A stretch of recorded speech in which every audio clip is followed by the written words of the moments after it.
भाव बिन ना सिद्धि हो सत्यार्थ यह जिन वर कहे। नार की सिर यंच आदिक देह से सब नग्न है। सच्चे श्रवण तो है वही जो भाव से भी नग्न है। जन्मते शिशुवत अकिंचन नहीं तिल कुश हाथ में।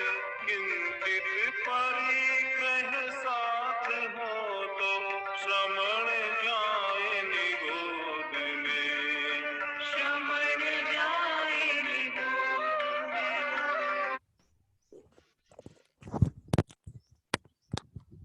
शुरू करें।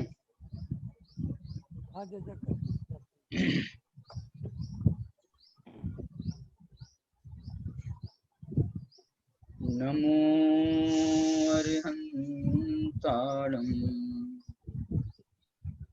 नमो सिद्धाणं नमो आयर्याणं नमो वज्झायाणं नमो ये सव्वसाहूणम्।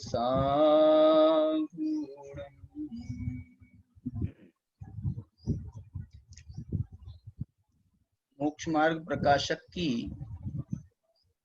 आगामी रूपरेखा अर्थात आचार्य कल्प पंडित टोडरमल जी मोक्ष मार्ग प्रकाशक को यदि 9वें अध्याय के बाद पूर्ण करते तो वो किन किन विषयों के माध्यम से उसे पूर्ण करते, इस विषय का अनुसंधान करते हुए, इस विषय की चर्चा करते हुए इस व्याख्यान माला का आयोजन हमने किया है। सर्वप्रथम सम्यक दर्शन की महिमा के प्रकरण को, मोक्ष मार्ग का वास्तव में प्रारंभ ही 9वें अध्याय से हुआ था और 9वें अध्याय में कोई 20-25 पेज ही कुल लिखे गए। उसके बाद भी टोडरमल जी को बहुत लिखना था, तो उसकी अपन ने परिकल्पना की है। छेड़ाला के आधार पर डॉक्टर साहब ने प्रस्तावना में जो एक रूपरेखा प्रस्तुत की है उसको आधार बनाया है। तो उस दृष्टि से सबसे पहले अपन ने प्रकरण सम्यक दर्शन की महिमा का प्रकरण लिया है, क्योंकि सम्यक दर्शन से ही मोक्ष मार्ग का प्रारंभ होता है। उसको पिछली 10-11 व्याख्यानों में दर्शन पाहुड़ के आधार पर जो 36 गाथाओं में सम्यक दर्शन की महिमा का गुणगान आचार्य कुंद भगवान ने किया है, वो उसको अपन ने समझा, बहुत विस्तार के साथ में किया है और इतना सुंदर व्याख्यान किया है कुंद भगवान ने कि वास्तव में इतना सुंदर और इतना विस्तृत अन्यत्र देखना कठिन है, मुश्किल है। फिर भी आचार्यों ने, मैं तो ऐसा कहता हूँ कि सब आचार्यों ने मिलकर के जो काम किया है वो अकेले आचार्य कुंद भगवान ने कर दिया। और ये तो मैंने आपको दर्शन पाहुड़ की 36 गाथाएं बताई हैं। इसके अलावा भी और पाहुड़ों में भी और ग्रंथों में भी समय सार, प्रवचन सार, पंचास्तिकाय, अष्ट पाहुड़ के दूसरे पाहुड़ों में, बोध पाहुड़ में, आपके मोक्ष पाहुड़ में और पाहुड़ों में के भी कुछ अंश मैं आपको बताऊंगा बीच में। लेकिन अभी जो है हमने दर्शन पाहुड़ के बाद में एक लगभग आचार्य कुंद के ही समयवर्ती, उनसे थोड़े से पर कालवर्ती है, थोड़ा समय उनका कुंद भगवान से बाद का है। लेकिन कुंद भगवान के कई गाथाओं का तो ऐसा लगता है कि एक भगवती आराधना नाम का ग्रंथ है, आचार्य शिवार्य के द्वारा लिखा गया है, जिसकी टीका अपराजित सूरी नाम के आचार्य हुए हैं, जिन्होंने उसकी संस्कृत टीका लिखी है। इसको आधार बना करके मैं कुछ चर्चा आपके साथ में करना चाहता हूँ। देखो, ये भगवती आराधना नाम का ग्रंथ है। भगवती आराधना का जो भाव है वो ये है कि जब भी कोई मोक्ष मार्ग में आरूढ़ होता है तो उसके जीवन की, मैं मोक्ष मार्गी कह रहा हूँ, सभी मोक्ष मार्गियों के लिए ये लागू होती है वास्तव में। सम्यक दर्शन से लेके चौथे गुणस्थान से लेकर के आगे के गुणस्थानों में भी, और आगे की जो अवस्थाएं हैं जैसे कि अणुव्रति है या महाव्रति है, उस सब की भावना एक ये होती है कि हमारा जो जीवन का अंत है वो समाधि पूर्वक। इसलिए मैं इसको सम्यक्त्व की भावना कहना चाहता हूँ, क्योंकि सम्यक दृष्टि से ये लागू हो जाता है। इसलिए ये वास्तव में सम्यक्त्व के अंतर्गत ये भावना है। इसलिए वो चौथे गुणस्थान में भी सम्यक दृष्टि है, उनकी भी ऐसी भावना है। पंचम गुणस्थान वाले भी सम्यक दृष्टि है, उनकी भी ऐसी भावना है। आगे के गुणस्थान वर्ती भी, लेकिन उनकी विशुद्धियों में अंतर होता जाता है। अविरति को वैसी विशुद्धि कैसे प्राप्त हो सकती है जो अणुवृत्ति को हो सकती है? जो अणुवृत्ति को वो वैसी विशुद्धि कहाँ प्राप्त हो सकती है, कैसे प्राप्त हो सकती है? जो विशुद्धि महावृत्तियों को प्राप्त होती है। इसलिए उससे तो कतई इनकार नहीं किया जा सकता है कि उनकी विशुद्धियों के लेवल बहुत हाई होते हैं। बल्कि निचली अवस्था में भी जीवन भर आप गृहस्थ रहे हो, व्रती रहे हो, अव्रती रहे हो, जैसे भी रहे हो, इसलिए समाधि के समय पर ये प्रयत्न किया जाता है, और ये परंपरा भी है हमारे यहाँ अभी, कि कुछ नहीं तो कम से कम अंत समय में तो नग्न दिगंबर दीक्षा दे दी जाए। और जो आराधक है, साधक है, वो भी ये चाहता है, छपक भी ये चाहता है कि कम से कम मेरा अंत तो सुधर जाए। माने ये तो ऐसी बात है कि जिसका माने मैं ये कहना चाहता हूँ, ये तो ऐसी बात है कि जितने समय के लिए हो जाए, जितनी हो जाए उतना ही अच्छा है ना। कोई इसमें कोई बुराई देखने वाली कोई बात नहीं है, लेकिन वास्तव में वो हृदय से होना चाहिए। ऐसा नहीं हो कि जबरदस्ती हम जो है कपड़े उतार दे तो हम कहें कि साहब हमने कपड़े उतार दिए तो वो जो है वो उनकी समाधि हो गई और हमने उनको मुनि बना दिया। ऐसे जबरदस्ती से नहीं, अंदर की भावना से।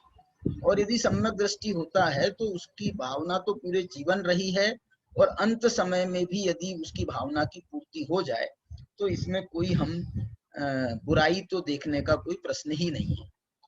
मैं आपसे ये कहना चाहता हूँ, एक मुझे घटना याद आ रही है। पंडित गोपाल दास जी बरैया थे, पंडित गोपाल दास जी बरैया। उनका एक अभिनंदन ग्रंथ प्रकाशित हुआ है। अभिनंदन ग्रंथ कहो या स्मरण ग्रंथ कहो, स्मृति ग्रंथ कहो, वो उनका प्रकाशित हुआ है, बरैया जी का। गुरु नाम गुरु कहलाते थे बरैया जी, गुरु नाम गुरु। गणेश प्रसाद जी वर्णी गुरु कहलाते हैं हमारे बुंदेलखंड में और अपनी जैन समाज में। लेकिन ये बरैया जी ने वो गणेश प्रसाद जी वर्णी को भी पढ़ाया था, इसलिए जो हैं ये गुरु नाम गुरु कहलाते हैं गोपाल दास जी बरैया। वर्णी जी तो कहाँ ब्रह्मचारी थे, क्षुल्लक अवस्था भी हो गई थी उनकी, और ये तो विद्वान थे, लेकिन उन्होंने वो शिक्षा गुरु तो थे ना, उनको पढ़ाया था, इस कारण से उनको गुरु नाम गुरु कहा। लेकिन भावों की विशुद्धि का लेवल उनका भी कैसा था मैं वो बताता हूँ आपको। तो उनके स्मृति ग्रंथ में पंडित जगन मोहन लाल जी सिद्धांत शास्त्री ने एक घटना का जिक्र किया है, और वो यहाँ तक लिखते हैं कि ये घटना जो है ये हमको ही मालूम है। मैंने ये घटना और किसी को मालूम नहीं हो पाई, और उसके साथ में कुछ और ऐसी दुर्दैव घट गया, उसके कारण से वो घटना जो है वो प्रचारित नहीं हो पाई। क्या घटना हुई थी घटना ये हुई थी कि अंत समय में वो बहुत बीमार हो गए थे। तो ये मुरैना में थे। मुरैना में पहला विद्यालय खुला था। तो ये हमारे फूलचंद जी, कैलाश चंद जी, ये सब विद्वान वहीं तैयार हुए हैं। हमारे डॉक्टर साहब हुकुमचंद जी भारिल भी वहीं मुरैना के ही विद्यार्थी हैं, मुरैना के ही शास्त्री हैं। इनके गुरु जो थे वो उनके शिष्य, बरैया जी के शिष्य के भी शिष्य थे के शिष्य थे, मक्खन लाल जी सिद्धांत शास्त्री। वो मक्खन लाल जी हमारे डॉक्टर साहब के गुरु रहे हैं वहाँ मुरैना में। तो मैं ये बताना चाहता हूँ, जब बरैया जी थे तो उस समय जब ये बहुत बीमार हुए तो जो है ना परिवारीजन उतना संभाल नहीं पाते होंगे या थे नहीं थे, मुझे कुछ ज्यादा जानकारी नहीं। जो घटना लिखी है उसमें कि ये वहां पर थे, तो वहां के तो अधिष्ठाता थे, प्राचार्य थे। तो ऐसी ड्यूटी लगा दी वहां के जो व्यवस्थापक थे कि भाई 2-2 विद्यार्थी जो हैं ये इनके जो है ना रात को इनके साथ में रहेंगे और इनकी सेवा, कोई काम है, चीज है, बाथरूम आदि जाना है तो भाई अपने हाथ पकड़ के ले, माने उनकी सेवा में रहेंगे। माने 2 विद्यार्थी मतलब बराबर बिल्कुल जागरूक होकर के उनकी सेवा में रहें, ऐसा उनकी ड्यूटी लगाई गई थी। ऐसा पिछले दिनों से चल रहा था। जिस रात में उनकी समाधि हुई, अंत में अंतिम दिन था, उस रात को इनका पता नहीं कैसा भाव हुआ बरैया जी का। तो इन्होंने वो 2 बच्चों से कहा, उनमें शायद जगन मोहन लाल जी भी थे, उन 2 बच्चों से उन्होंने कहा कि भैया एक काम करो, जो है ना आज मैं बहुत अच्छा, मेरी तबीयत बिल्कुल ठीक लग रही है और मैं थोड़ा सा जो है ना आराम से, तुम लोग भी रहते हो तो मेरे को थोड़ा डिस्टर्ब होता है, तो मेरे को आराम से सोना है, इसलिए तुम जो है ना आज तुमको ड्यूटी करना है तो तुम कमरे के बाहर ड्यूटी करो, और ये कमरा जो है मैं तो अंदर से बंद कर ले रहा हूँ और जो है मैं अंदर जो है आराम करना चाहता हूँ बिल्कुल निश्चल्य होकर। ऐसा बोल करके ये अंदर कमरे के अंदर हो गए। अब कमरे के अंदर होने के बाद फिर अंदर क्या हुआ क्या नहीं हुआ वो बताता हूं मैं आपको। इनके जो है ना रात बीत गई तो सुबह 5 बजे तक के उनको बिल्कुल उनने को डिस्टर्ब ही नहीं किया, उनने बच्चों को जगाया नहीं, भैया मेरे को कुछ इसकी जरूरत है, ऐसा करा दो, साथ में ले चलो, उनने कुछ नहीं किया। 5 बज गए, लगभग 5 बजे उठ जाते थे, तो उनने देखा कि यार पंडित जी उठे ही नहीं, जो भी बोलते हो उनको, तो गुरुजी उठे ही नहीं। तो उनने थोड़ा सा बोले चलो और इंतजार करते हैं और 6 बज जान देते हैं। 6 बज गए, वो फिर भी नहीं उठे, तो बोले यार ऐसा तो हो नहीं सकता, इतनी देर तक तो सोते ही नहीं थे। तो इनको जो है, इनने दरवाजा खटखटाया तो कुछ हलचल नहीं हुई।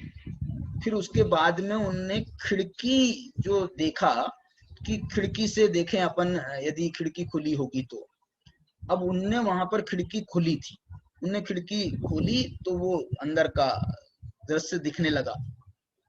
दिन हो गया था, अंदर का जब दृश्य दिखने लगा तो उनने वहां देखा कि पंडित जी जो हैं वो पलंग के नीचे चटाई पर ऐसे नग्न होकर के ऐसे पड़े हैं, नग्न होकर के ऐसे पड़े हैं। अब उनने जब ऐसा देखा तो उनको देख करके बड़ा जो है झटका लगा कि भाई ये क्या हुआ। तो बच्चे तो घबरा गए कि यार देखो हमको कुछ पता नहीं चला, पंडित जी पलंग से कब नीचे गिर गए और ये कपड़े कैसे उतर गए इनके, क्या हुआ। वो बच्चे कुछ समझे नहीं, बच्चे तो बच्चे थे। तो उनने जो है अपने जो उनके अधीक्षक थे, उन अधीक्षक को बुलाया, अधीक्षक ने देखा तो वो घबरा गए। उनने क्या किया, जैसे तैसे दरवाजा खुलवाया और मूर्ख अधीक्षक होगा कोई, मालूम नहीं मेरे को, उनने जो है वो पंडित जी जो जमीन पे लेटे हुए थे, और बल्कि उनने तो ये भाव बनाया था, रात को ही ये भाव बना लिया था पंडित जी ने कि आज जो है अब मेरी अंतिम रात्रि है, इसलिए अब मेरे को जो है ना सब अन्न जल का त्याग करके मेरे को तो समाधि पूर्वक अपना देह छोड़नी है। तो उनने तो बुद्धि पूर्वक दरवाजा लगा करके, यहाँ पर चटाई बिछा करके, अपने कपड़े स्वयं उतार करके, नग्न दिगंबर होकर के वो जो है वो चटाई पर लेट गए और अपने उनने समाधि पूर्वक देह छोड़ी, मैंने इतनी भी चू नहीं करी कि वो बच्चे मैंने सचेत हो जाए, मैंने उनको कोई तकलीफ भी होगी, दुख होगी, नहीं होगा, जो भी होगा वो जो है बिल्कुल वैसे उन्होंने अपनी देह छोड़ी। अब ये अधीक्षक महाराज ने मालूम नहीं क्या सोचा, बोले और वो आएंगे, सब लोग देखेंगे, व्यवस्थापक आएंगे, प्रबंधक आएंगे, जो भी सब लोग आएंगे और ट्रस्टी लोग आएंगे, वो देखेंगे ये पंडित जी जमीन पर पड़े हुए हैं, तो वो क्या बोलना, मैं क्या बोलूं, जैसा अपना वो इसका हुआ ना अभी केस दरवाजा खोल लिया, वो बोले फांसी पे लटका था तो उनने अपने हाथ से ही उसको फांसी से उतार भी दिया, ना फोटो ली ना वीडियो बनाया, कुछ नहीं, ये जमाने में। अब जो भी उसकी तो छोड़ो, अपन इनकी मैं ये बात कहना चाहता हूं, तो उनने उनको कपड़े पहना दिए, कपड़े पहना करके बिस्तर पर लिटा दिया, और उसके बाद उनने सब मंत्रियों को, मंत्री जन को, ट्रस्टियों को, उनको सबको बुलाया, बोले पंडित जी तो चले गए।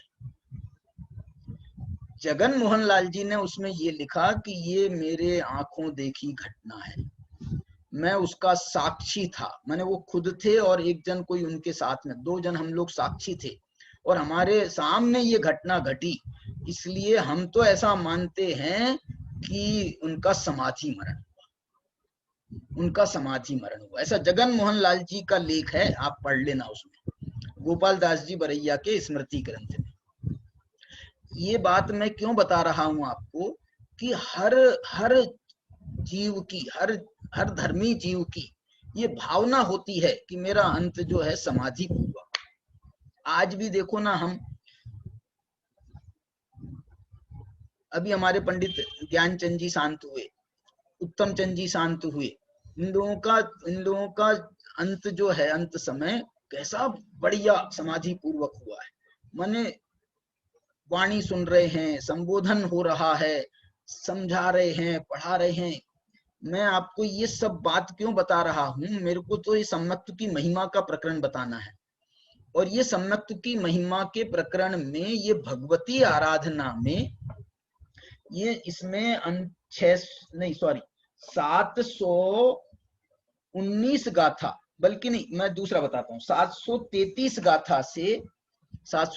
गाथा से 742 नंबर की गाथा में 9 गाथाओं में सम्यक्त की महिमा बताई जा रही है, और उसके पहले 721 गाथा से 733 गाथा तक 13 गाथाओं में मिथ्यात्व की घोर निंदा की जा रही है, मिथ्यात्व की घोर निंदा की जा रही है, और उसके साथ में सम्यक्त की प्रशंसा की जा रही है।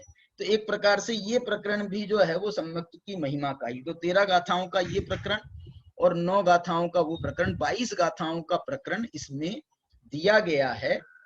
अब प्रसंग कौन सा है वो सुनो। प्रसंग है ये पूरा भगवती आराधना ग्रंथ, ये पूरा भगवती आराधना ग्रंथ ही भगवती माने समाधि, भगवती समाधि, दीक्षा को भगवती दीक्षा भी कहा जाता है, तो वो एक दूसरे सेंस में है, लेकिन वो दीक्षा लेने के उपरांत जब उस आयु पूर्ण होने पर अब उसको जो है एक विशेष संज्ञा दी गई है हमारे शास्त्रों में। जो समाधि का धारक होता है, समाधि लेना चाहता है, तो उसकी समाधि कराने वाले तो कहलाते हैं निर्यापक, और जो समाधि लेता है वो कहलाता है छपक। क्या कहलाता है? छपक। मैंने वो क्षय कर रहा है ना, अपनी आयु का क्षय कर रहा है तो उसको छपक कहा जाता है। तो वो समाधि पूर्वक वो जो है छपक अपनी समाधि, उसकी समाधि होती है, और निर्यापक उसकी समाधि कराते हैं। तो ये देखो 720 गाथाओं तक का, 19 गाथाओं तक का प्रकरण हो गया है। मतलब यहाँ तक जो है बहुत बातें हो गई हैं, वो कैसी कैसी उनकी आहार जल का त्याग कराया जाता है, फिर ये कराया जाता है, अंत में उनसे जो है, इसके पहले ही छोटा सा, इसके पहले ही प्रकरण आया है कि वो उनसे क्षमा कराते हैं, उसको जो है निश्चल्य बनाया जाता है। समाधि जिसकी होती है, समाधि का मतलब क्या है? सम आधि, आधि कहते हैं मन के विकल्पों को, आधि कहते हैं। आधि, व्याधि, उपाधि ये कहा जाता है ना। उपाधि तो बाहर की चीज है, व्याधि शरीर की होती है, और आधि होती है मानसिक विकल्पों को, संकल्प विकल्पों को जो है हम आधि की संज्ञा देते हैं। तो वो जो मानसिक संकल्प विकल्प हैं वो समभाव को प्राप्त हो जावे, उपशम भाव को प्राप्त हो जावे, शांत हो जावे। इसके लिए सबसे बड़ी आवश्यकता ये है कि उसकी समाधि के लिए सबसे बड़ी जरूरत ये है कि उसके परिणामों को निर्मल किया जाए, परिणामों को निर्मल किया जाए। देखना ये शरीर की भी निर्मलता हुई है, आपने आहार जल आदि का त्याग कराया ना धीरे धीरे, तो ये शरीर भी बहुत पवित्र हो गया है। अब शरीर के अंदर समझ लो अब कुछ खाना ही पीना नहीं है उस छपक का, तो मल भी कहां से बनेगा। तो शरीर में भी एक प्रकार से बड़ी पवित्रता आ गई है। तो ये जो है ना शरीर पवित्र हो गया, वचना लाप नहीं के बराबर हो गए हैं, बल्कि वो धीरे धीरे उसका भी छुट्टी करा दिया जाता है। माने जैसे जैसे भगवान का योग निरोध होता है ना, तो ऐसे इनका भी यहाँ पर काय के योग निरोध हो रहा है। माने एक उस अवस्था के अनुकूल वचनात्मक योग निरोध हो रहा है। मन को शांत किया जा रहा है। मन की समाधि वास्तविक समाधि है। तो वो मन से माने आत्मा से वो राग द्वेष दूर करने के निमित्त से उनसे क्षमा याचना कराई जाती है। क्या बात है, क्षमा याचना कराई जाती है। तो वो जो है अब किन से क्षमा याचना करेंगे, तो मुख्य रूप से जो हमारे साथ में होते हैं ना, हमारे जैसे छपक्की होती है तो वो संघस्थ साधुओं से ही उनका बोलचाल होती है। तो बोलचाल होती है तो उसी में कोई ऊंच नीच का प्रसंग बनता है, तो वो जो है उनसे संघस्थ साधुओं से क्षमा याचना कराई जाती है। हम लोग जब गृहस्थ समाधि ग्रहण करते हैं तो हमको हमारे परिवार ही जनों से क्षमा याचना कराई जाती है। माने ये अपनी अपनी अवस्था के योग्य है। यदि हमारी भाव जो है बहुत काम धंधे वाले लोग रहे हों, बहुत बहुधंधी हो, व्यापार धंधे वाले, तो तुम्हारे जो व्यापारी हैं इनसे क्षमा याचना कराई जाती है। आपको बल्कि जीवन पर्यंत का ये सोचने को बाध्य किया जाता है समाधि धारक को, कि भाई तुम सोचो कि जीवन में तुमने किनसे तुम्हारे बैर विरोध के प्रसंग बने हैं, उन सबसे तुम क्षमा याचना करो, उन सबसे तुम क्षमा याचना करो। बीच में अभी पवन जी भाई साहब की तबीयत बहुत खराब हुई थी ना, 1-2 साल पहले। उन्होंने बुद्धि पूर्वक विचार कर करके ये राकेश से मैंने एक बार ऐसा थोड़ा सा कड़क बोल दिया था, ये उनसे मैंने ऐसा, उनसे मेरी थोड़ा सा व्यवहार में कटुता आ गई थी, ऐसा हुआ था। तो उनने बुद्धि पूर्वक सोच करके पत्र लिख करके उन सबसे क्षमा याचना की थी, और उनको बुलाया भी था, घर में बुलाया, उनको खाना खिलाया, बढ़िया सब करा करके उनसे कहा भैया मेरे से जो ऐसा हुआ तो इस कारण से मैं आपसे क्षमा चाहता हूँ, आप मुझे क्षमा करें, मैं आपसे आपके मन में भी आपसे क्षमा मांगता हूँ और मैं आपको क्षमा करता हूँ। माने खम्मामि सव्व जीवानाम सव्वे जीवा खमंतु, ये क्षमा याचना का भाव इसमें जो है कराया जाता है। इससे निश्चल्य होता है वो जीव, और निश्चल्य होता है, और निश्चल्य होकर के जब वो प्रयाण करेगा परभव के लिए तो उसकी क्या जोरदार बात है। इसलिए निश्चल्य होने के लिए शल्य 3 प्रकार की कही गई है। एक मिथ्या, माया, मिथ्या, निदान, ऐसा तत्वार सूत्र में शल्य का लिए सूत्र है। तो एक माया शल्य है, दूसरी मिथ्या शल्य है, तीसरी निदान शल्य है। तो इन शल्यों से उसको निकाला जाता है। शल्य माने क्या होता है, शल्य कहते हैं कांटा यदि चुभ जाता है तो वो सालता रहता है, वो सालता रहता है, इसीलिए उसका नाम शल्य है। उस दुख उत्पन्न करता है, इसलिए उसका नाम शल्य है। तो वो जो है ना उसको निकालते हैं। तो माया कषाय के माध्यम से जो छल कपट हमने किया है उसको निकाला जाता है। माने ये तो एक 3 नाम है, सारी कषायों को एक प्रकार से निकाला जाता है, सब कषायों के माध्यम से। मिथ्या के माध्यम से मिथ्यात्व शल्य को दूर किया जाता है। इसी निदान के माध्यम से मालूम कौन सी शल्य दूर की जाती है, मैंने इतने व्रत किए हैं, मैंने इतनी तपस्या की है, इसके फल में मुझे ये मिले। ये जो है, ये माने शुभ भाव, व्रतादि के भावों के माध्यम से जो एक भाव उत्पन्न हो सकता है निदान का, तो वो निदान से उसको दूर किया जाता है। देखो ये बहुत इसके पीछे के रहस्य हैं। मायाचारी माने छल कपट के माध्यम से। मिथ्या जो है, ये मिथ्यात्व जो है ये बहुत गहरी चीज है।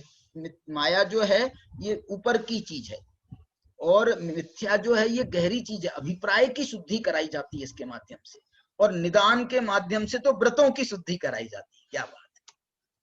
अब मैं इसमें ये कहना चाहता हूं, मैं एक प्रसंग आपको बताता हूं, एक प्रसंग और बताना चाहता हूं, इसके माध्यम से याद आ रही है मुझे। हमारे पिताजी जो हैं, वो अंत समय में हमारे पिताजी को भी जो है, मतलब तबीयत बहुत दिन से खराब चल रही थी। 9-10 साल वो सीरियस उसमें रहे थे, क्या बोलते हैं, पैरालिसिस हो गया था उनको। और ये पूरा एक साइड का पैरालिसिस हो गया था, पूरा बायां साइड, बायां पैर, बायां हाथ, पूरा बायां साइड का उनका जो है पैरालिसिस था। तो वो कुछ भी नहीं कर पाते थे। तो 9-10 साल तक उनको ये रहा। मैं तो वहां मंगलायतन में था, तो उस समय हो गया था। तो उसके बाद भी जो है ना, फिर मेरे वहां पर काम संभालता था, प्राचार्य था वहां पर विद्यालय का, और दूसरे संभालने लगा था काम, यूनिवर्सिटी का काम संभालता था। तो मैं तो आ नहीं पाया था। 4-5 साल हमारे भैया यहाँ पर रहे, और भैया ने उन पिताजी की बहुत सेवा करी, बिल्कुल पूरी सेवा। मैंने लेटरिन भी कराने उनको बिठालना पड़ता था, वो नहीं खुद हो पाता था। बहुत मैंने क्या क्या हो सकता है वो आप विचार कर लेना। तो ये जो है ना, ये हमने खूब देखा। हम बीच बीच में आते थे, देखते थे। अब नौकरी तो हम करते नहीं थे, सेवा ही कर रहे थे वहां, लेकिन फिर भी जो है हम जो है जाना अपनी जिम्मेदारी का काम था। और हमारे भैया भी कहते थे, भैया जाओ, कोई बात नहीं है, ये मेरे को, मैं कर लेता हूँ, कोई दिक्कत नहीं है, चिंता नहीं की, कोई बात नहीं। तो हम चले गए थे। उसके बाद में जो है ना, 4-5 साल के बाद में फिर मेरे को, उस समय पंडित जी बीमार हुए थे, पवन जी के पिताजी, तो उनकी सेवा उन्होंने बहुत करी थी। वो 29 दिन हॉस्पिटल में भर्ती थे। इन्होंने 29 दिन तक हॉस्पिटल को छोड़ा नहीं। एक दिन के लिए दिल्ली में भर्ती थे, वहीं पर उनका घर था, तो बस वहीं वो अपने घंटे 2 घंटे के लिए जाते थे, अपने फ्रेश होने के लिए, और तैयार होकर के आ जाते थे, भोजन वोजन लेकर के आ जाते थे। यहीं रहते थे, पूरे 24 घंटे यहीं रहते थे अस्पताल में। तो उनकी सेवा मैंने 3-4 बार, हमारा भी जाना हुआ, हमने उनको आंख से देखा। तो उस समय मुझे ये लगा कि ये देखो, ये अपने पिताजी की सेवा कैसी कर रहे हैं, और मैं मूर्ख जो है यहाँ पर फंसा हुआ हूँ। मुझे भी तो अपने माता पिता के प्रति मेरा भी तो कर्तव्य है। तो मेरे को जो है, एक दिन मैंने अपने भैया को फोन लगाया, मैंने उनसे पूछा कि भैया मैं आ जाऊं क्या। तो अब पता नहीं उनको क्या उस समय होगा, उन्होंने कहा तुम सोचो। तो उसने भी मुझे थोड़ी चोट पहुंचाई। तो मैं जो है ना, ये विचार करके फिर मैंने पवन जी से उस समय कहा, मैंने भाई साहब, जैसे पिताजी आपके हैं और आप अपनी पिताजी की सेवा कर रहे हो, तो मेरे को भी ऐसा विकल्प आ रहा है कि मैं भी अपने पिता की सेवा के लिए जाऊं। तो उनने जो है, अब उस भावना में तो वो भी जी रहे थे, तो वो मुझे बहुत प्रिय थे, वो बहुत मेरे को चाहते थे, नहीं छोड़ना चाहते थे, लेकिन मौका ऐसा था कि उनसे भी ना करते नहीं बना। और मैंने जो है उसका मौके का फायदा समझ लो उठा लिया, और जो है मैं आ गया।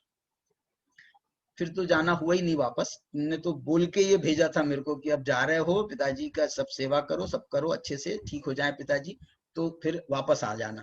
लेकिन अब वो तो फिर नहीं हो पाया, जो भी योगा योग था।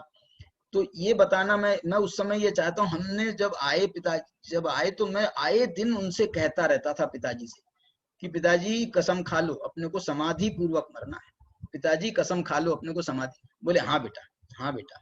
हमारे पिताजी बहुत तेज खोपड़ी वाले थे, लेकिन जब ये बीमार हो गए तो सब शांत हो जाता है मामला। तो फिर उनने हाँ बेटा मैं करूंगा, मैं करूंगा, मैं करूंगा। अब जब ये बहुत तबीयत खराब हुई, तो हमको भी ये लगा कि यार अब पिताजी का जो है, अब 9 साल हो गए हैं, अंत समय निकट है। तो हमने जो है ना पिताजी से पूछा, पिताजी क्या विचार है, समाधि लेना है क्या नहीं? हाँ लेना है। तो समाधि ऐसे घर बैठ के नहीं लेंगे, समाधि के लिए अपने को जो है मंदिर जाना है, मंदिर में ही रहेंगे। मंदिर मतलब अपना जो वीतराग ज्ञान भवन है वहीं पर रहेंगे। वहां हमने एक समाधि कक्ष भी बना रखा था, तो वो वहीं रहना है, वहीं पर आपका सब कुछ करेंगे और हम लोग भी वहां रहेंगे आपके साथ में, और आपको जो है वहीं करना है। फिर हमारे मन में भाव आया कि यार ये क्यों नहीं अपन ऐसी समाधि के लिए, अपन जो है ना, हमारे से तो उतना हमको समझता भी नहीं था, तो हमने कहा कि भाई, और अपने से नहीं होता है, अपने बेटे का ऑपरेशन अपने से नहीं कराया जाता है, ऐसे ही अपने पिताजी की समाधि हम कितनी कराएं, मौके पर तो करना पड़ता है लेकिन उतनी अच्छे से नहीं होगी। तो इसके लिए हमको बहुत दिन पहले एक वो बासंती दीदी हैं देवलाली में 4 बहनें हैं ना, अपने श्वेतांबर से दिगंबर हुई हैं अपने ब्रह्मचारी सुमत प्रकाश जी के प्रभाव से। तो उनने कभी हमसे कहा होगा कि भैया कभी कोई जरूरत पड़ जाए, आवश्यकता महसूस हो तो हमको याद कर लेना। तो हमने जो है उनको, पता नहीं याद आ गई हमको भी, तो हमने उनको जो है याद किया, उनको फोन लगाया, उनसे बात हो गई और ऐसा ऐसा हुआ। तो वो तो वहां पर साधु थी ना, श्वेतांबरों में वो साधु के पद में थी, और उनने अपना साधु का पद छोड़ करके यहाँ पर दिगंबर बनी थी। तो उनको वो साधुचर्या में समाधि वगैरह पहले भी उनने बहुत लोगों की कराई होगी, तो उनको पूरा उसका बहुत अच्छे से ज्ञान था, विवेक था। तो वो यहाँ आ गई और उन रात दिन जो है फिर हमारे यहाँ पर वो कम से कम 5-7 दिन रही थी। और उन दिवाली का टाइम था, लगभग दिवाली का टाइम था, दिवाली आने वाली थी, तो उस समय वो आ गई और उनने पूरा कराया। तो एक दिन बीच में उनकी तबीयत पिताजी की बहुत खराब क्या हुई, 3-4 घंटे तक तो वो बिल्कुल ऐसे बेसुध हो गए, बिल्कुल सब बंद हो गया था, बोलना चालना सब बंद हो गया, बेहोशी की अवस्था हो गई थी। हम तो समझ रहे क्या हुआ, कोमा में तो नहीं चले गए, क्या हुआ। 3-4 घंटे तक तो इन्होंने खूब उनको संबोधा। अब ऐसी अवस्था में भी सब बहुत बहुत अच्छे से उनका जो संबोधन की टेक्निक है वो बहुत ही प्यारी थी। तो उन्होंने उनको खूब संबोधा, लेकिन उनको बाद में विकल्प आया, पिताजी तो अब बेहोश हो गए और इनसे तो हमको बहुत सारा विधि करानी थी और ये तो रह गया मामला। अरे ऐसा कैसे। फिर रात को 11 बजे, मैंने वो रात को 10 बजे तक तो बैठी रही, 10 साढ़े 10 बजे तक। फिर वो जो है हमने उनको कहा कि दीदी आप अपने कमरे में चले जाओ, आराम करो, कुछ जरूरत पड़ेगी तो हम आपको बुला लेंगे। तो 11 साढ़े 11 बजे रात को ये पिताजी की हलचल हुई, इनको होश आया। इनको जब होश आया तो एकदम से जो है थोड़ा सा हल्के रूप में बात भी करने लगे, मैंने समझाने लगे। तो हमने तुरंत फिर उनको, दीदी को बुलाया रात को 11 साढ़े 11 बजे, और उनको बुला करके कहा कि देखो पिताजी को होश आ गया है, आप कह रही थी कुछ विधि करना है तो कराओ। बोले हाँ विधि कराना है मेरे को। कौन सी विधि कराना है? तुम बोले मेरे को इनकी क्षमापना की विधि कराना है। वो क्या विधि है, कैसी विधि है? तो वो जो है उनने क्षमापना की विधि के लिए उनको जो कुछ उनने पढ़ा और पढ़ करके उनसे कहा पिताजी अब आप तैयार हो जाओ, आपको जो है क्षमा भाव धारण करना है, स्वयं भी धारण करना है, और जिनके प्रति आपके अपराध हुए हैं, जिनके प्रति, उन सब को याद कर करके आपको, एक एक को याद कर करके आपको उनको क्षमा करना है, उनसे क्षमा मांगना है। ऐसा एक विधि हम कराएंगे आपको। तो बोले ठीक है कराओ। तो वो उनने उनसे पूछा पिताजी से कि ये बताओ कि आप सबसे ज्यादा आपके राग द्वेष के प्रसंग कहो या बुरा भला बोलने के प्रसंग कहो, किनके साथ में उनको तो मालूम था कि वो क्या करा रही हैं, लेकिन उनने बोला किनके साथ में घटते हैं, याद करो। तो बोले मेरे को तो ऐसा याद नहीं आ रहा है जिनके साथ भी घटता होगा। बोले परिवार में याद करो, किसी राकेश से किसी से कुछ कहा हो, भैया से कुछ कहा होगा। बोले सबसे ही कहते रहते थे। तो बोले सबसे क्षमा मांगना है, सबसे ज्यादा किससे कहा होगा? तो हमारी माताजी सामने बैठी थी हमारी माताजी सामने बैठी थी। तो पिताजी ने कहा कि वो दीदी ने याद दिलाया, देखो ये आदमियों की सबसे बड़ी खराबी ये होती है, सबसे ज्यादा यदि इनकी का बुरा बर्ताव होता है तो अपनी पत्नी के साथ होता है। ये सामान्य नियम है, मतलब लोक का सबसे ज्यादा खराब बोलना, सब भड़ास जो है वो पत्नी पे निकलती है। गांव से लड़के आएंगे और पत्नी पे भड़ास निकालेंगे। तो बोले सबसे ज्यादा हमारे को जो है ना क्षमा याचना करने की जरूरत है तो पत्नी से है। तो हमारे पिताजी तो बहुत झेप गए, बोले नहीं नहीं, झेपने अपने से काम नहीं चलेगा, आपको उनसे क्षमा मांगना पड़ेगा। तो उनने बुद्धि पूर्वक उनको बोल करके उनसे, उनके सामने देख करके बात करो। माता जी को सामने, हमारी माता जी भी बहुत झेप रही थी, तो उनने उनको कहा कि मेरे को क्षमा करो, ऐसा बोलो। तो उनने उनसे कहा कि मेरे को क्षमा करो, मैं आपसे क्षमा मांगता हूँ। ऐसा पिताजी ने हाथ जोड़ करके क्षमा मांगी। पता नहीं उनने क्षमा मांगी और उसके बाद में उनके परिणामों में मैं ये कह रहा हूँ ये शल्य निकलती है, और निश्चल्य होकर के जो है ना कितना उसमें एक प्रकार की निर्विकल्पता का भाव आता है। निर्विकल्पता माने उस तत्संबंधी, तो उस संबंधी विकल्प शांत हो जाते हैं और बिल्कुल अपने निर्भर व्यक्ति अपने को महसूस करता है। तो वो पिताजी बहुत निर्भर उन्होंने महसूस किया, उनके मन में बहुत माने बहुमान का भाव आया इस पूरी विधि के ऊपर। तो अब क्या हुआ कि इसके बाद में पिताजी बड़े अजीब हरकत करने लगे। अजीब हरकत क्या करने लगे, वो बिस्तर पर थे तो उनका एक हाथ तो काम करता था, एक हाथ में पैरालिसिस था। तो वो जो है ना उनका सीधे हाथ से वो पलंग के नीचे ऐसा ऐसा करने लगे, पलंग के साइड से ऐसे ऐसे कुछ करने लगे। तो हम समझे नहीं ये क्या कर रहे हैं पिताजी। तो अब वो बोल चाल तो पाते नहीं थे ढंग से, तो हम उनसे पूछे, समझने का प्रयत्न कर, क्या कर रहे हो, क्या कर रहे हो, क्या कर रहे हो। तो बोले रुको रुको। तो ऐसा करके वो कुछ कर रहे थे। फिर बाद में हमारे दिमाग की खिड़की खुली कि हमने कहा कि ये जो निश्चल्य हुए हैं ना, तो इनको ये दीदी के निमित्त से ये निश्चल्य हुए हैं, तो इनके प्रति इनको बहुमान आ रहा है। तो वो दीदी के पांव छूने के लिए वो ऐसे हाथ हाथ कर रहे थे, ऐसे ऐसे हाथ कर रहे थे ताकि उनके पांव छू सकें और उनका आशीर्वाद ले सकें कि भाई आपके निमित्त से आपने हमारा को निर्भर कर दिया। ऐसा मतलब वो घटना घटी, उनने कराई और उनने करी। ये इससे वो कितने निश्चल्य हुए कि उनके परिणामों की ऐसी विशुद्धि हुई कि वो दीदी को, स्त्री जात को, वो जो है वो इस शर्म लिहाज उनने छोड़ दी कि भैया मैं कैसे पांव छूऊंगा। उन्होंने कहा नहीं मेरे को तो छूना है, मेरे को इनके निमित्त से इतना निश्चल्यपना हुआ है, निर्भरपना हुआ है। तो उनने उनके चरण छुए। उसके बाद में जो है फिर तो उनकी तबीयत स्वस्थ होने लगी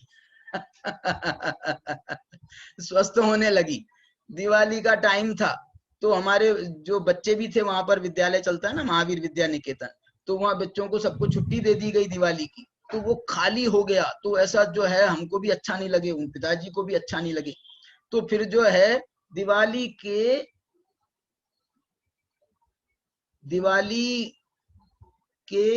एक दिन, 2 दिन, 1 दिन पहले, 3 दिन पहले हम जो हैं उनको घर लाए और उनकी तबीयत तो अच्छी हो ही रही थी।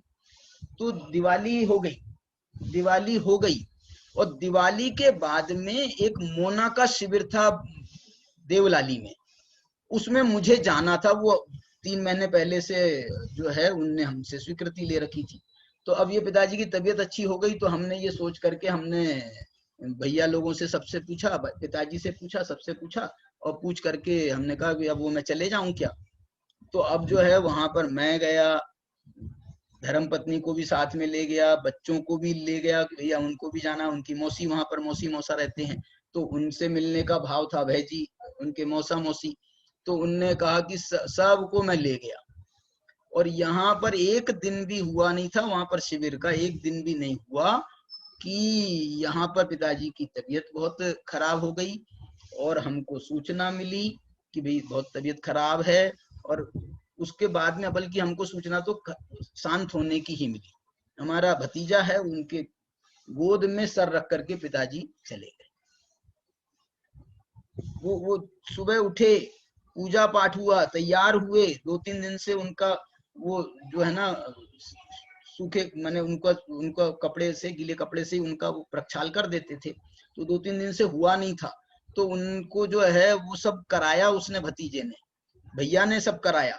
और सब होने के बाद में वो जो है पता नहीं दूध पिला रहा था कि भतीजे ने अपने सर, उनको अपने गोदी में सर रख करके कुछ क्या करा रहा था, तो उनको पूजा सुना रहा था, कुछ ऐसा था। तो जो है वो वैसे सुनते सुनते चले, और हम वहां बैठे थे। हमको सूचना मिली, हम जब तक आए तब तक तो मामला सब खत्म हो गया था। हमने वहां से फोन करके कह दिया भैया से कि भैया आप तो जो है हमारा इंतजार मत करो, देर मत करना, जितना जल्दी से जल्दी हो पिताजी का अंतिम संस्कार करना। पिताजी ने कहा भैया हमने पहले से इंतजाम कर लिया है, और तुमको भी हम बता रहे हैं कि हम तो ये कर रहे हैं। तो ऐसे करके मैं ये आपको ये शल्य कैसे दूर होती है, इसके लिए एक समाधि का मैंने आपको भरैया जी की घटना सुनाई है, दूसरी घटना ये पिताजी की सुनाई है। इसके लिए जो है ये अब समाधि की मैं जो बात बताना चाह रहा हूँ बहुत मार्मिक है।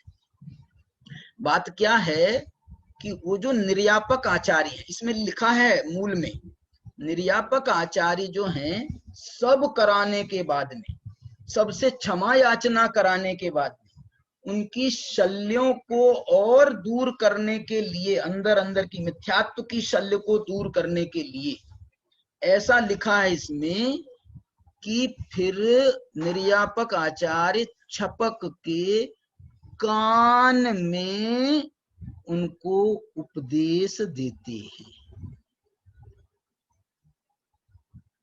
मैं एक हमारे पिताजी की घटना बता रहा था, तो वो जो है ना पिताजी सुनते नहीं थे, तो हमको, और भैया बेहोश हो गए थे, जब बेहोश हो गए थे ना तो हम लोग बहुत जोर जोर से चिल्ला रहे थे। पिताजी में चिल्ला रहे थे, माने बहुत जोर जोर से बोल चिल्ला करके उनको सुनाई पड़ रहा है कि नहीं पड़ रहा है, ये हो रहा है कि हलचल हो रही कि नहीं हो रही। तो हमारे यहाँ पर एक सज्जन थे, अपने विपिन जी ने भी शायद बताया, और एक संदीप जी जैनी हैं, उनने हमको ये बताया कि इतने चिल्लाना नहीं चाहिए, बल्कि नहीं, वो यही, ये लोग भी सब शामिल थे। विपिन ने बताया, किसने बताया हमको कि भैया जो है ना ये विधि नहीं है, वो जो कुछ भी है, आपको यदि कुछ बोलना है तो आप कान में से बात करो, आपको जो देखना सुनना है, इतना चिल्लाना ये छपक के लिए गलत है, अनुचित है। इसलिए यहाँ पर जो ये शब्द हैं, ये मेरे को ये शब्द देखो, मैं आपको बताता हूँ। मूल गाथा जो आपको सुना रहा हूं मैं, 700, ये जो है ना 21 गाथा से तो उपदेश चालू हो गया, लेकिन 719 और 20 में ये बता रहे हैं कि वो निर्यापक क्या करते हैं। तो ये लिख रहे हैं, निजवया आयरिया निर्यापक आचार्य संथारथस दिंती अणुसिट्ठी। वो जो है श्रुत ज्ञान के अनुसार उनको शिक्षा देते हैं, अनुसिट्ठिम दिंती, उनको शिक्षा देते हैं। संवेगम निवेगम, संवेग की शिक्षा देते हैं, निर्वेग की शिक्षा जनंतयम कण्णजावम से, देखो ये लिख रहे हैं, जनंतयम संवेग और निर्वेग उत्पन्न करने के लिए कण्णजावम से, कर्णों के पास में कर्ण जापम, कान में जाकर के उनको उपदेश देते हैं। तस्मै छपकाय, उस छपक के लिए उनके कान में उपदेश देते हैं। वो कान में क्या उपदेश देते हैं, ये जो है ना, मैं ये मिथ्यात्व के त्याग की शिक्षा और सम्यक्त्व के ग्रहण की, सम्यक्त्व की भावना की, और उसके माध्यम से वो उत्तरोत्तर उत्कृष्ट भावनाओं की शिक्षा, ये सम्यक्त्व भावना के अंतर्गत दे रहे हैं। यहाँ पर देखो क्या लिख रहे हैं, निश्चल्लो कद शुद्धि, हे छपक तू निश्चल्य होकर के कद शुद्धि, अपनी सभी प्रकार से अपने परिणामों की, मन की शुद्धि कर। निच्चावच्च कर वसधि संथारम, हे छपक निश्चल्य होकर रत्नत्रय को निर्मल करके, ऐसा लिख रहे, रत्नत्रय को निर्मल करके तथा वैयावृत्य करने वाले वसती, संस्तर, पीछी आदि उपधि का शोधन करके अब सल्लेखना करो, ये उसके कान में कह रहे हैं। अब आगे सुनो। अब ये जो है, अब उपदेश चालू हो रहा है, उन्होंने कान में उपदेश देना चालू हो रहा है। तो कान में सबसे पहला उपदेश क्या दे रहे हैं, देखो। मिच्छत्तस्य वमनम, हे छपक, तू सबसे पहले मिथ्यात्व का कुछ अंश यदि तुम्हारे विद्यमान हो तो उस मिथ्यत्तस्य वमनम, मिथ्यात्व का वमन करो। वमन करो, मिथ्यात्व की उल्टी कर दो, निकाल बाहर करो। क्योंकि ये जीव मिचलाता रहता है ना जब हमारा, तो सेंसेशन बनता है उल्टी का, उल्टी का सेंसेशन बनता है, उल्टी नहीं होती है तो वो और परेशान होता है। तो वो हम तो ये कहते हैं कि भैया यदि तुम्हारा सेंसेशन बन रहा है और उल्टी नहीं हो रही है ना, तो उंगली डाल करके वमन कर दो, ताकि जो है तुम्हारा चित्त शांत हो जाएगा, शरीर की भी शुद्धि हो जाएगी और तुम्हारे चित्त की भी जो विकल्प चल रहा है वो उसको जबरदस्ती उंगली डाल करके निकाला जाता है। मिच्छत्तस्य वमनम, मिथ्यात्व का वमन करो। और क्या करो, सम्मत्ते भावना पराभक्ति, सम्यक तुम की भावना करो, पराभक्ति, पराभक्ति का मतलब उत्कृष्ट भक्ति के साथ, उत्कृष्ट भक्ति के साथ सम्यक की भावना करो। और क्या करो, भाव नमोकार रदिम, अरे अब तुम शरीर से तो तुम इतने शिथिल हो गए हो, उठ के बैठ नहीं पा रहे हो, इसलिए द्रव्य से नमस्कार तो तुम्हारे से कैसे होगा, लेकिन तुम भाव नमोकार रदिम, भाव से ही तुम नमस्कार मंत्र, नमोकार मंत्र पढ़ो और उस नमोकार के जो पंच परमेष्ठी आराध्य हैं उनके प्रति अपनी भक्ति प्रदर्शित करो। ये उसके कान में उपदेश दिया जा रहा है। नाणु जुत्ता, ज्ञान में उपयुक्त होकर के सदा गुणसु, देखो इसका अर्थ पढ़ रहा हूं मैं। मिथ्यात्व, हे छपक, मिथ्यात्व का त्याग करो, सम्यक्त्व की भावना करो, अरहंत आदि उत्कृष्ट पदों की भक्ति करो, भाव नमस्कार में मन लगाओ। नमस्कार के दो भेद हैं, द्रव्य नमस्कार, भाव नमस्कार। जिन देव को नमस्कार हो इत्यादि शब्दों का उच्चारण करना, देखो क्या कह रहे हैं, भाव द्रव्य नमस्कार, जिन देव को नमस्कार हो, नमो अरहंताण, ये प्राकृत में कहा, नमः अरहद्भ्य संस्कृत में कहा, अरहंतों को नमस्कार हो, ये हमने हिंदी में कह दिया।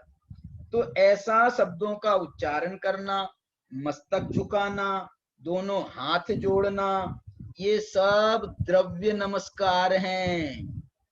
और नमस्कार करने योग्य अरहंत आदि के गुणों में अनुराग होना, ये भाव नमस्कार है, उनके प्रति अनुराग भक्ति।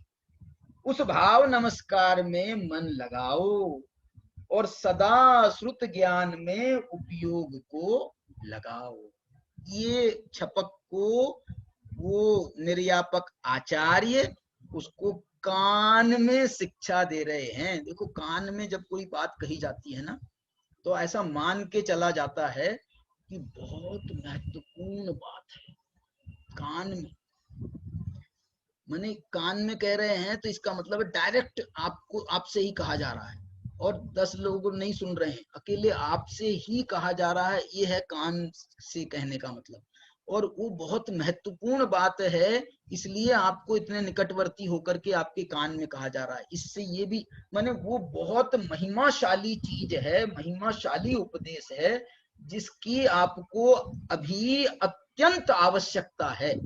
ऐसा कह करके ये जो है ना श्रुत ज्ञान है ना, श्रुत ज्ञान, तो श्रुत ज्ञान जो है सुन करके होता है, उसका नाम है ना श्रुत ज्ञान इसलिए कान में सुनाते हैं। ये श्रुत ज्ञान का एक माने एक व्यवहारिक अर्थ है। श्रुत ज्ञान का अर्थ तो, श्रुत ज्ञान तो 5 इंद्रियों के माध्यम से होता है, लेकिन ये श्रुत ज्ञान जो है ना वास्तव में जो देशना लब्धि वाला जो श्रुत ज्ञान है वो तो सुन करके ही होता है। इसलिए इसका नाम श्रुत ज्ञान पड़ा है। इसका नाम जो रूढ़ी से इसका नाम श्रुत ज्ञान पड़ा है वो इसी कारण से पड़ा है, क्योंकि देशना लब्धि पूर्वक ये श्रुत ज्ञान की प्राप्ति होती है। और देशना भगवान ने उपदेश दिया और हमने वहां पर उनका उपदेश सुना अथवा उनकी परंपरा में आचार्यों आदि ज्ञानियों के माध्यम से सुना। तो ये भी इसलिए सम्यक दर्शन में भी सुनने की मुख्यता मानी गई है, पढ़ने की उतनी मुख्यता नहीं मानी गई है। जबकि स्वाध्याय के भेदों में वाचना प्रच्छना अनुप्रेक्षा आमनाय धर्मोपदेश में धर्मोपदेश जो है वो एक सुनाने की विधि है। इसका मतलब है वो सुनना जो है उसमें कार्यकारी है। वाचना प्रच्छना तो ये सब पढ़ने की विधियां हैं, लेकिन अंतिम जो धर्मोपदेश है वो बोल करके दिया जाता है और उसको सुन करके उसका अवधारण किया जाता है, इसलिए इसका नाम श्रुत ज्ञान है। देखो इस प्रकार से इन्होंने यहाँ पर इसकी वो महिमा कराई और ये उपदेश दिया। अब जो है मिथ्यात्व के संबंध में 13 गाथाएं लिखी है इन्होंने यहाँ पर। अब इसके बाद में जो है ना ये इसकी क्या कह रहे हैं मालूम, ये मिथ्यात्व के वमन की बात कर रहे हैं। और ये मिथ्यात्व का यदि तुम त्याग करोगे तो हे छपक पंचमहवय रखा, क्या बोल रहे, इससे हे छपक तेरे 5 महाव्रतों की रक्षा होगी।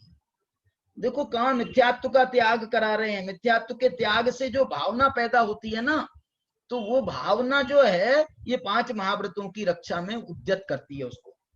कोह चहु कस्य निग्रहम परमम, और क्रोध चतुष्क माने क्रोध मान माया लोभ, ये जो 4 कषाय हैं, इन क्रोध चतुष्क का निग्रहम परमम, इसका अच्छे से तू निग्रह कर।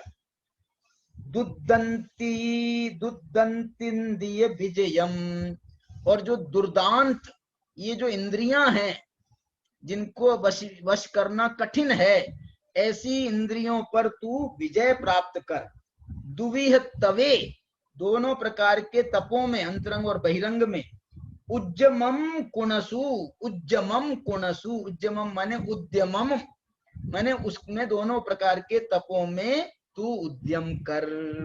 देखो ये मिथ्यात्व के त्याग में ये इसको इस उपदेश को भी शामिल कर रहे हैं, क्योंकि इसके माध्यम से ये मैंने कल आपको कहा था कि सम्यक तो जो है ना ये पुश करने का काम करता है, ये मोक्ष मार्ग में आगे बढ़ाने को का काम करता है। जिस अवस्था में हम पहुंच गए हैं वहां तक तो पहुंच गए हैं, और आगे बढ़ो और आगे बढ़ो। तो ये सम्यक तो जो है ये हमको पीछे से पुश करता है, ये हिम्मत देता है, शक्ति प्रदान करता है। नहीं, यू कैन डू इट, तुम कर सकते हो, तुम कर सकते हो, ऐसा सम्यक तो जो है ऐसी प्रेरणा देता है। इसलिए तो ये सम्यक तो हमको मोक्ष तक पहुंचाने में निमित्त माना गया है। सम्यक तो मोक्ष तक पहुंचाने में निमित्त माना गया, मोक्ष तक पहुंचाने में नहीं, मोक्ष में भी सम्यक की एक 8 गुणों में सम्यक नाम का गुण वहां तक मान्य किया गया। सम्यक सुदर्शन ज्ञान, सम्यक को इतना महान गुण माना है।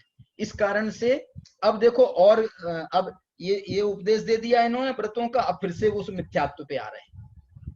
संसार मूल हेतुम मिच्छत्तम सवधा विवज्जेहि, ये जो मिथ्यात्व है हे छपक, ये संसार मूल हेतुम, संसार का यदि कोई मूल हेतु है, संसार का यदि कोई मूल हेतु है, असली संसार के हेतु तो 5 हैं, मिथ्यात्व, अविरति, प्रमाद, कषाय, योगा, बंध हेतु। संसार माने बंध, संसार के हेतु कहो या बंध के हेतु कहो, तो ये बंध के हेतु तो 5 हैं, लेकिन उसमें मूल हेतु कौन है?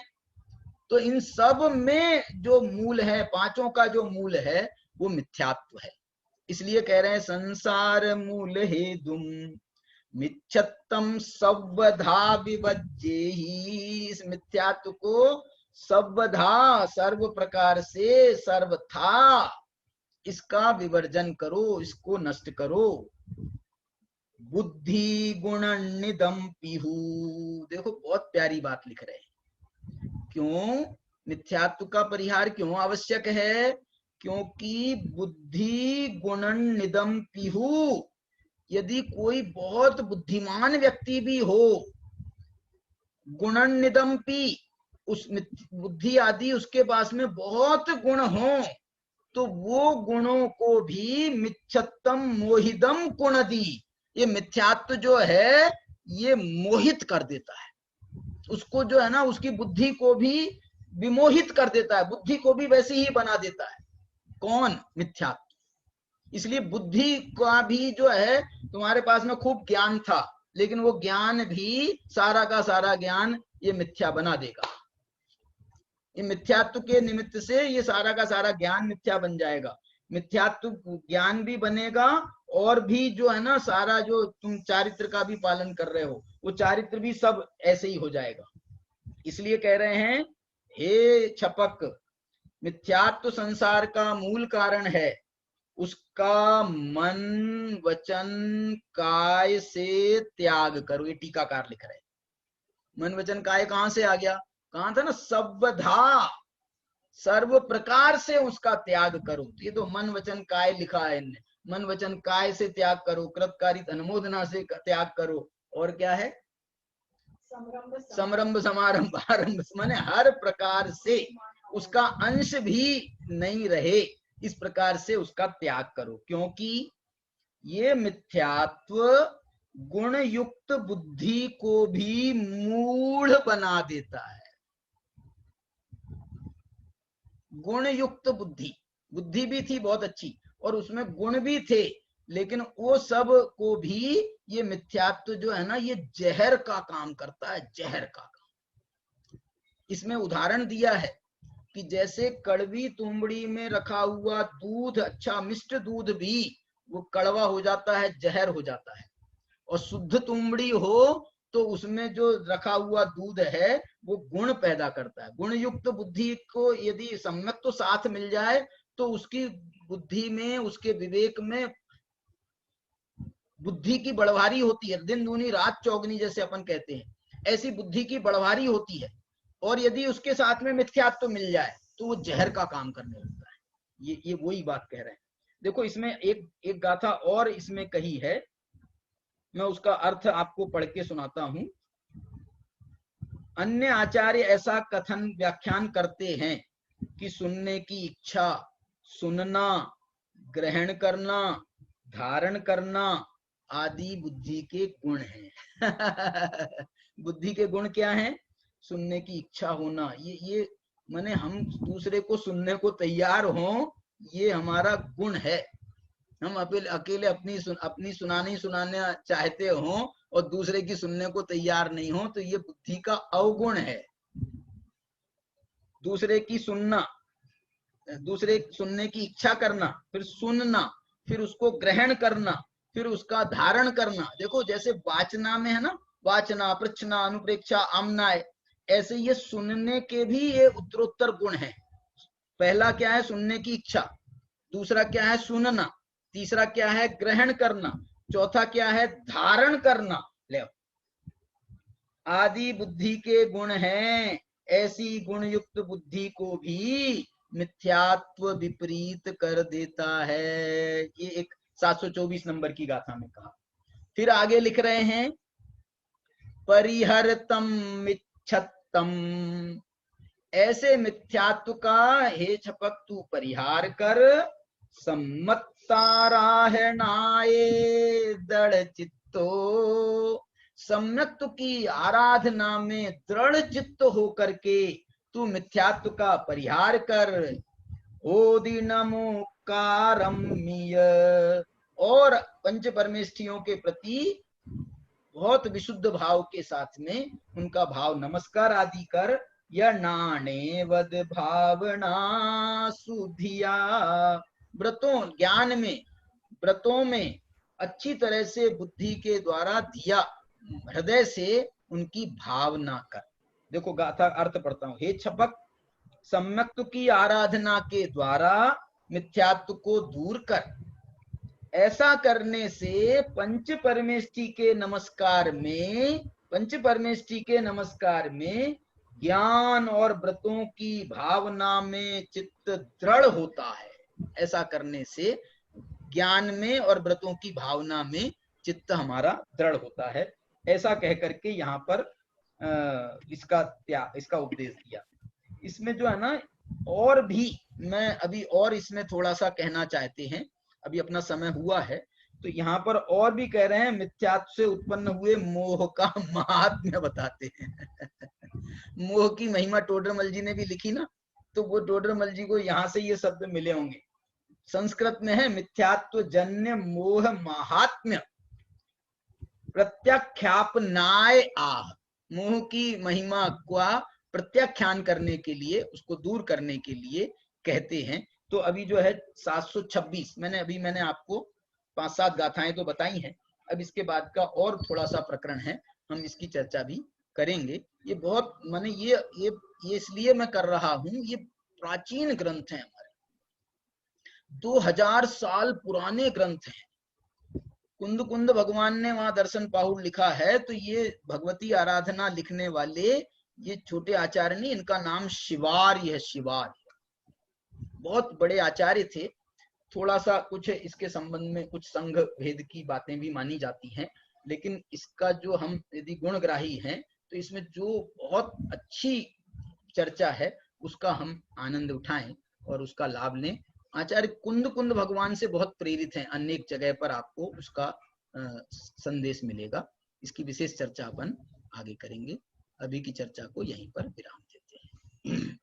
शादवाद नय षड द्रव्य गुण पर याय और प्रमाण का जड़ कर्म चेतन बंधकार कर्म के अवसान का कह कर स्वरूप यथार्थ जग का जो किया उपकार है उसके लिए जिन वाणी माँ को वंदना शतबार है, वंदना